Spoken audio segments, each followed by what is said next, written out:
Welcome to Athens, and you come at a very interesting time, a day after the initial announcements by the Commission regarding the next European budget, the next MFF, and without getting into too much details, I do want to point out that we are quite happy about the fact that significant importance seems to be assigned to pan-European interconnections, electricity grids. This is an issue which I have highlighted numerous times also through a letter I had sent beginning of last year to the President of the Commission.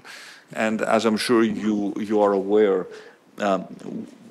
countries in sort of the southeastern corner of Europe seem to be penalized as a result of poor interconnections, but also as a result of the fact that the target model doesn't always seem to be working in ways that we completely understand in terms of the pricing of energy. And what is very difficult for me to explain to my citizens is the fact that we're a country which is a leader in the green transition, yet at the same time we end up having higher electricity prices than many other European countries. So something is clearly not working there. And it's important that we've set up a task force to address this issue, and that you seem to be completely on top of this, because I think it's an issue not just for Greece, it's an issue for Europe as a whole. We don't have a properly functioning European electricity market at present, and we really need to create one if we want to enhance European competitiveness across the board. So this is probably our number one priority when it comes to energy. But of course, we're here to discuss also, other topics related to your portfolio. And I would like to particularly mention the question of housing.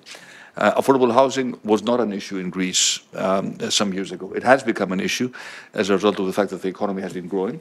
And this has put strain on the real estate market. We have launched numerous initiatives regarding affordable housing. I think you've been briefed on some of those.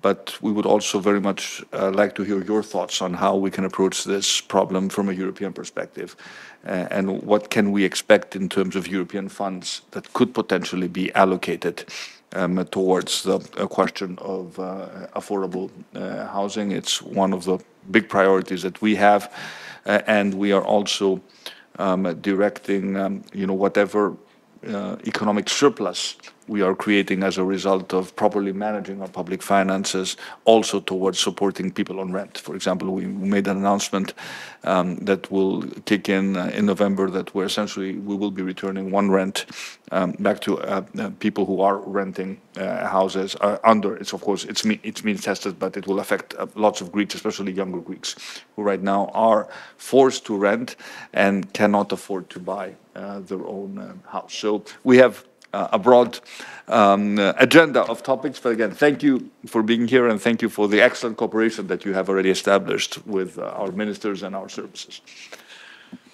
Thank you so much for seeing me, Prime Minister. I don't know if you've been told, but I was told that I passed a very important test when I arrived, because Peanut. Peanut, the dog, greeted me, and I really liked it.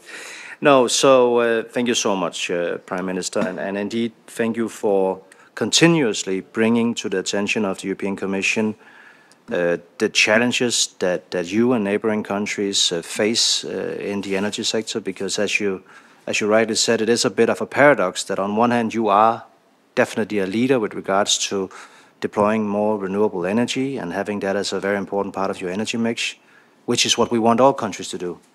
But at the same time, you pay way too much for your energy. So this Commission is determined to help bring down the prices.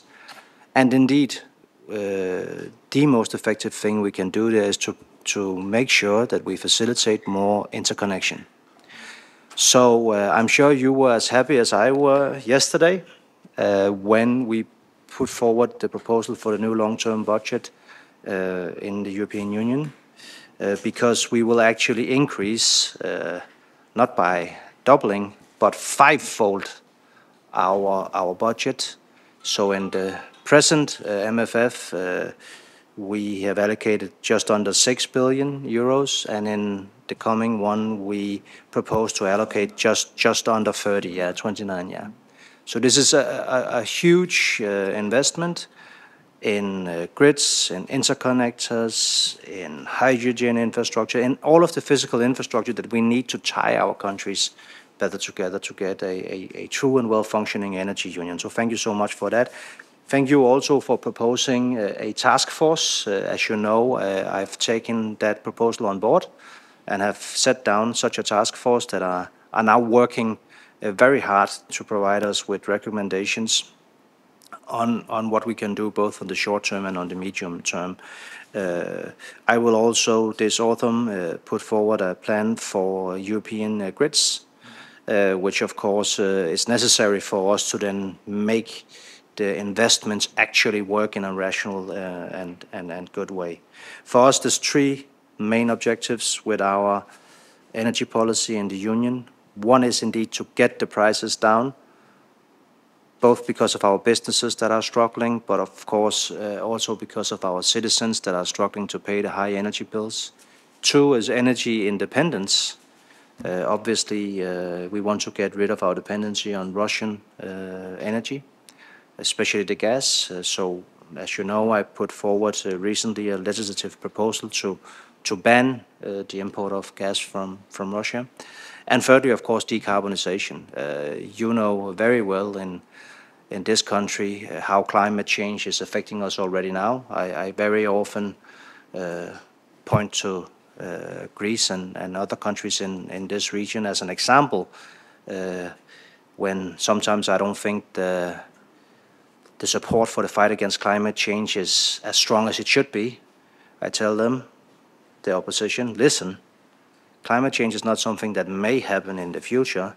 It's something that's already here now, that's causing serious problems for many member states. Your minister, my friend Stavros, just told me that he will not be having vacation because he has to be here and be responsible for the forests, including if we have forest fires, which unfortunately we have to predict every year now. So thank you so much for that. Well, it's his, look, I mean, it's his first summer. Yes. I don't feel much sympathy, sorry. That comes with the job. And I just had the opportunity to speak with your Minister of Housing also. Very clear that housing is now on top of the agenda in many countries. And as you said, Prime Minister, some years back that wasn't the case, but now it's seen for many people as the biggest problem that they face. If you cannot afford a place to live, young people cannot afford to leave their parents' house, go get the education that they want, find the job that they want. This is a huge problem for them and their lives, but it's also a problem for our economy. So I'm actually the first commissioner ever to be given this as a dedicated part of my portfolio. And I will be putting forward a collected plan for affordable housing at the beginning of next year. So I look very much forward to hearing your input today on what you would like to see such a plan containing. And then we need to work together, of course, as best we can to implement it. So thank you so much, Prime Minister, for visiting me, for welcoming me here today, you and Peanut.